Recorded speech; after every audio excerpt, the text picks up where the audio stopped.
Hello everyone, welcome back to my channel. आज के video में हम स्टेबिलिटी ऑफ फ्री रेडिकल्स के बारे में बात करने जा रहे हैं।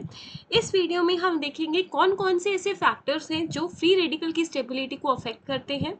देन हम क्वेश्चन भी डिस्कस करेंगे कि कैसे कैसे आपको क्वेश्चन देखने को मिलेंगे स्टेबिलिटी ऑफ फ्री रेडिकल्स पे। एंड देन हम स्टेबिलिटी ऑफ फ्री रेडिकल्स को रिलेट भी करेंगे बॉन्ड एनर्जी के साथ।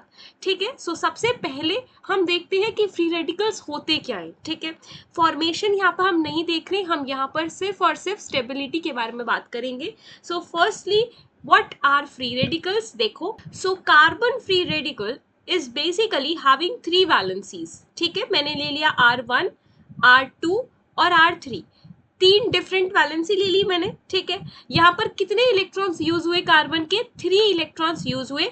ठीक है, तो यहाँ पर एक इलेक्ट्रॉन मेरा अभी बचा हुआ होगा अनयूज्ड, तो बस वो एक इलेक्ट्रॉन p ऑर्बिटल में होता है।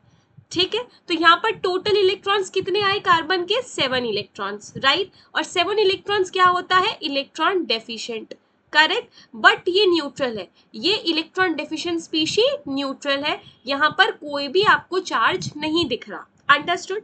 देन यहाँ पर ये 7 इलेक्ट्रॉन है तो हम इसको पैरामैग्नेटिक भी बोलते हैं। This is a paramagnetic species.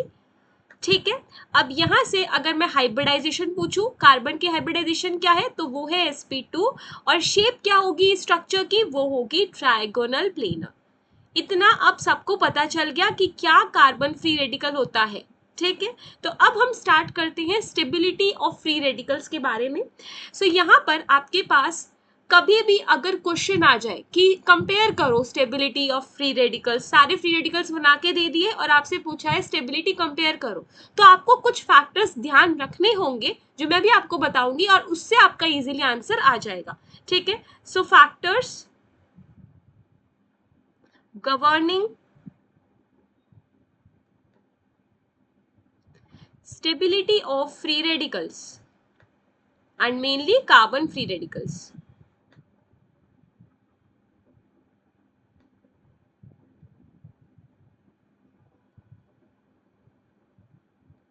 ठीक है, सो यहाँ पर सबसे पहला फैक्टर जो स्टेबिलिटी फ्री रेडिकल की यहाँ पर सबसे पहला फैक्टर जो स्टेबिलिटी को बताएगा वो बताता है रेजोनेंस। आपको सबसे पहले चेक करना है रेजोनेंस। नाउ आई होप आप सबको रेजोनेंस तो पता है, अगर आपको नहीं पता है तो आई बटन में वीडियो शो हो रही होगी रेजोनेंस की, आप वो पहले चेकआउट करो and then you can watch this video. ठीक है, सो रेजोनेंस कैसे अफेक्ट करेगा, जैसे यहाँ पर मैं एग्जाम्पल लेकर ही बताती हूँ कि मेरे पास है रेजोनेंस कैसे अफेक्ट करेगा, यहाँ पर मैं एग्जांपल लेके ही बताती हूँ। मेरे पास है 6 मेंबर्ड रिंग। ठीक है, यहाँ पर मैंने लगा दिया HA, मुझे HA को कंपेयर करना है। ठीक है, कि कितना जल्दी यहाँ पे रेडिकल बने या फिर कितना स्टेबल रेडिकल बनेगा HA को हटा के। और यहाँ पर है डबल बॉन्ड और मैंने ले लिया यहाँ पर HB। ठीक है, तो मेरे पास ये 2 हाइड्रोजन्स है कि इन दोनों हाइड्रोजन को मैं निकाल सकती हूँ और फिर बताओ कौन सा स्टेबल रेडिकल है। तो अगर आप यहाँ से रेडिकल बनाओगे तो रेडिकल तो बनते हैं होमोलिटिक क्लीवेज से, राइट। तो यहाँ से मेरी होमोलिटिक क्लीवेज हुई और यहाँ पर मेरे पास रेडिकल्स बन गए।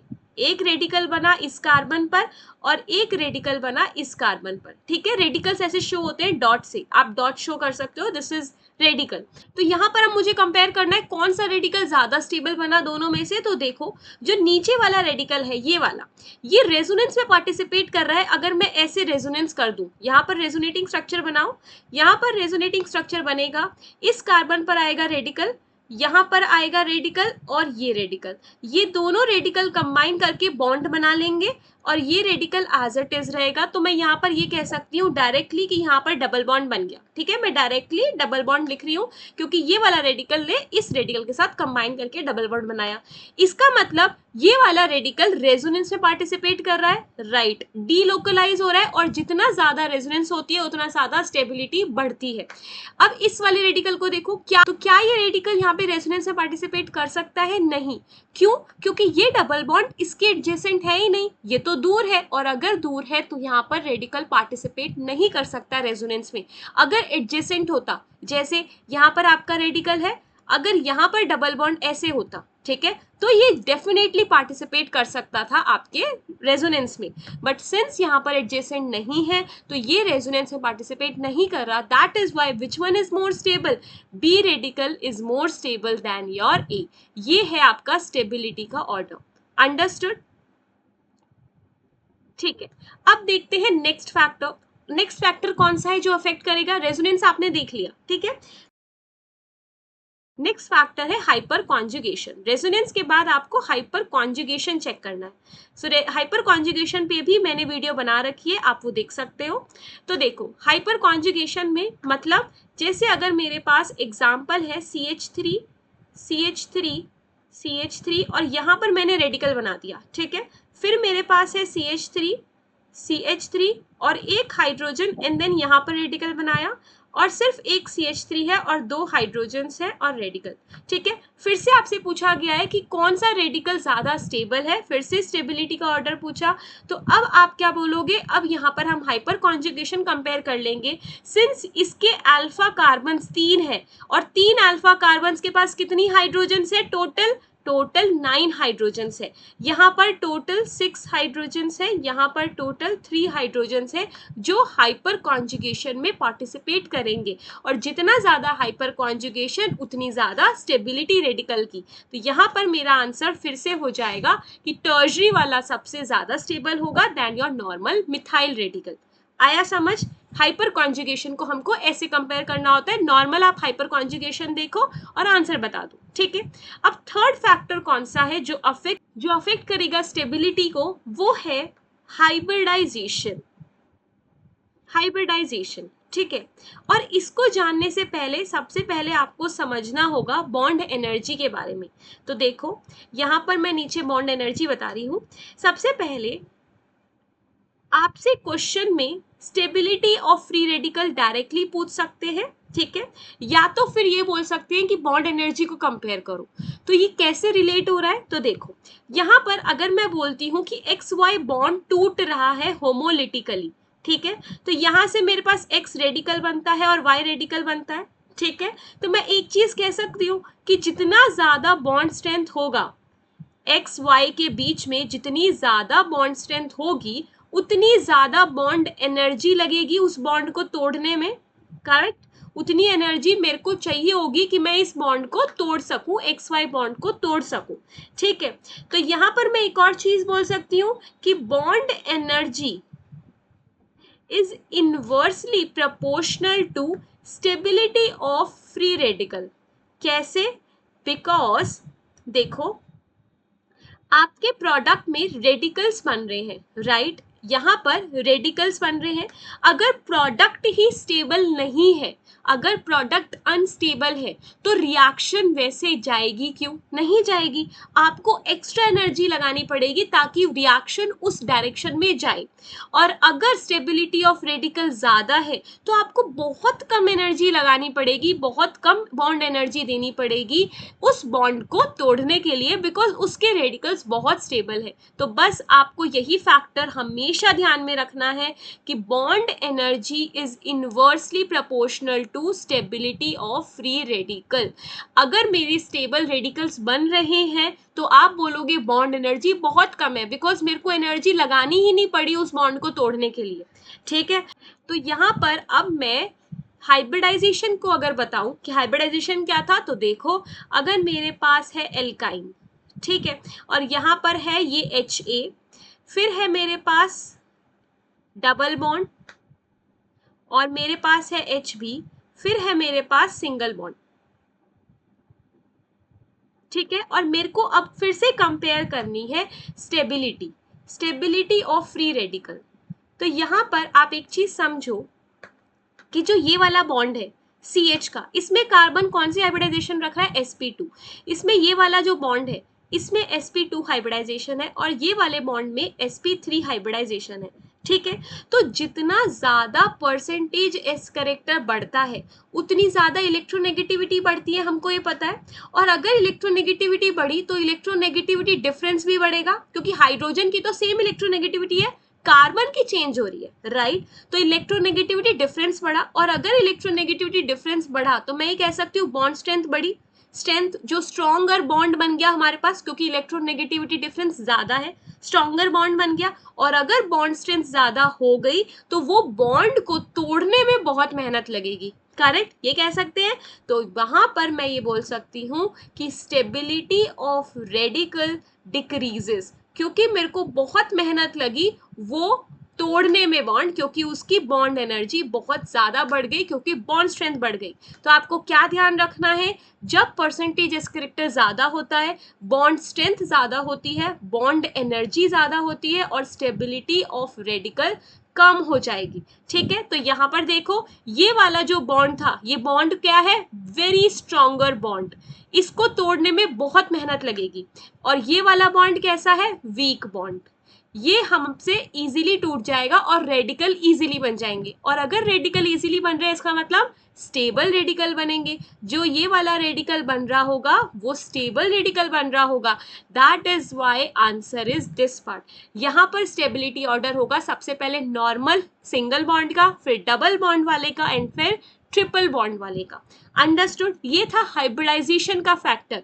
और यहीं पे अगर मैंने ये कंपेयर किया स्टेबिलिटी में, अगर मैं आपसे पूछूं बॉन्ड एनर्जी में कंपेयर करूं तो बॉन्ड एनर्जी में कैसे होगा, देखो आपके पास सेम है, यही है triple bond HA, then your double bond HB, and then single bond HC। ठीक है, और अब मेरे पास क्वेश्चन है कि मुझे बॉन्ड एनर्जी में कंपेयर करना है, कंपेयर द बॉन्ड एनर्जी। तो अब आंसर क्या हो जाएगा, उल्टा, आंसर उल्टा हो जाएगा, बिकॉज इनका रिलेशन ही उल्टा है। ठीक है, स्टेबिलिटी ज्यादा नॉर्मल वाले की थी, सिंगल बॉन्ड की थी, इसीलिए जो बॉन्ड एनर्जी है वो sp कार्बन की सबसे ज्यादा होगी।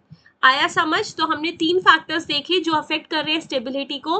फर्स्ट देखा रेजोनेंस, पहले आप रेजोनेंस देखोगे, सेकंड हमने देखा हाइपर कॉन्जुगेशन, फिर हमने देखा हाइब्रिडाइजेशन, और हमने रिलेट की bond energy stability of free radical से। ठीक है, अब यहाँ पर हम क्वेश्चन डिस्कस करते हैं कि कैसे क्वेश्चन पूछा जा सकता है। तो हम यहाँ पर अब कंपेयर करते हैं बॉन्ड एनर्जी ही। ठीक है, सो आपको कंपेयर करना है, कंपैरिजन ऑफ बॉन्ड एनर्जी। ठीक है, बॉन्ड एनर्जी कंपेयर करनी है। तो कभी भी बॉन्ड एनर्जी अगर कंपेयर करने को दी जाए तो डोंट फॉरगेट आपको फ्री रेडिकल की स्टेबिलिटी ही कंपेयर करनी है, बस उसको उल्टा कर देना फिर।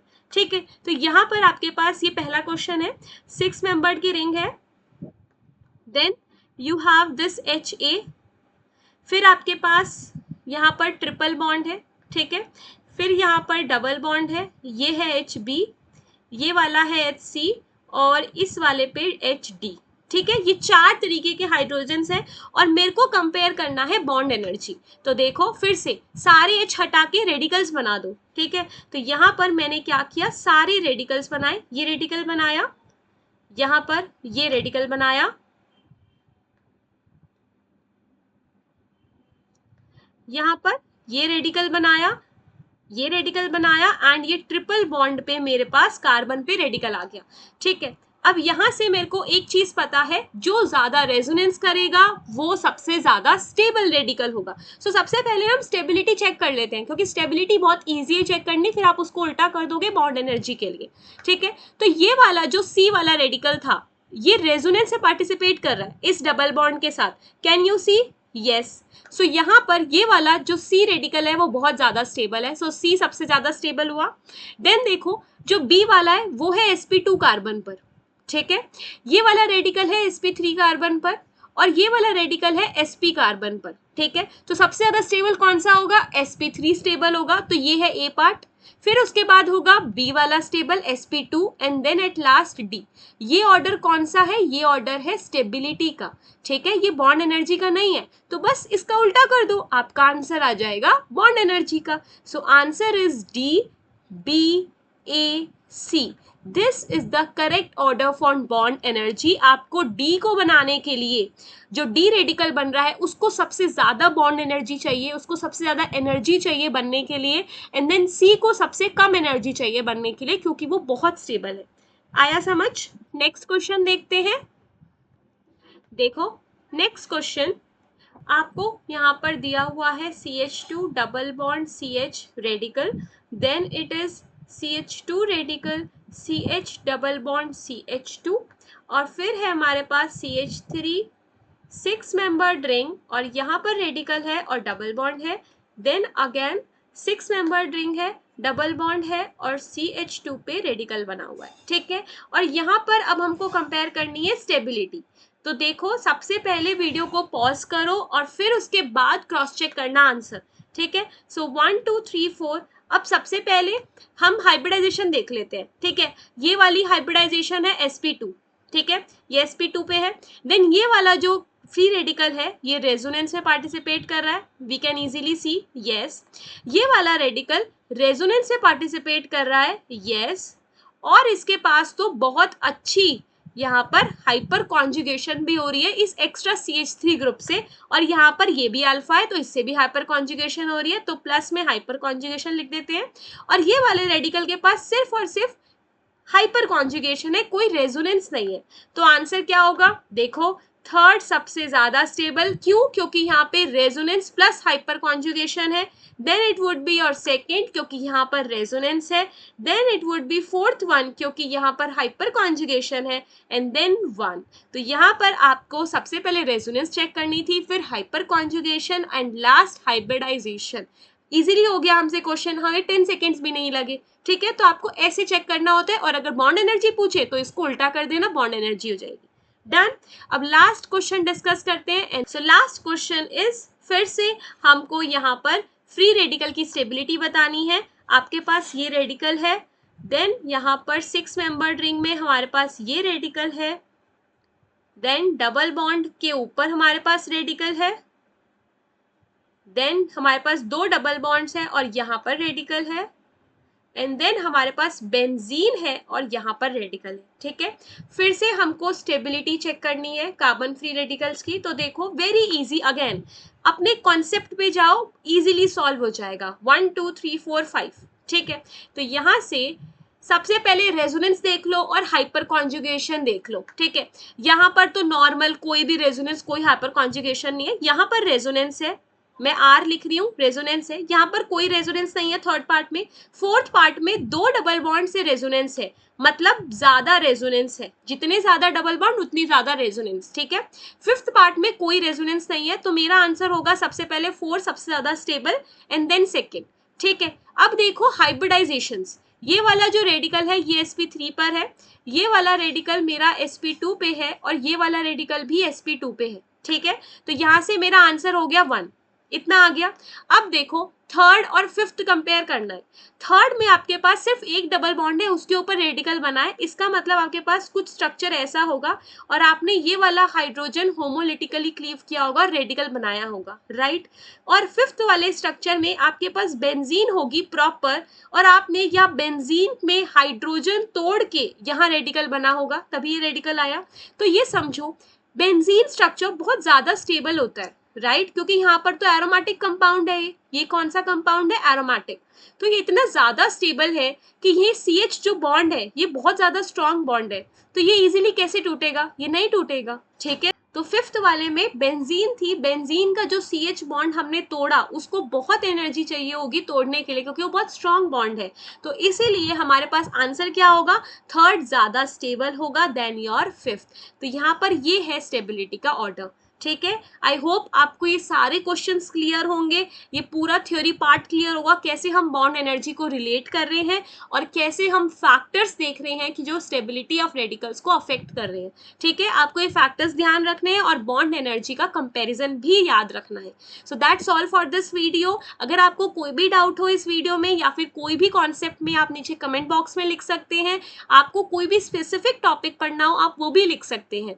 सो we will meet in the next video with a new concept. Thank you for watching. Bye bye.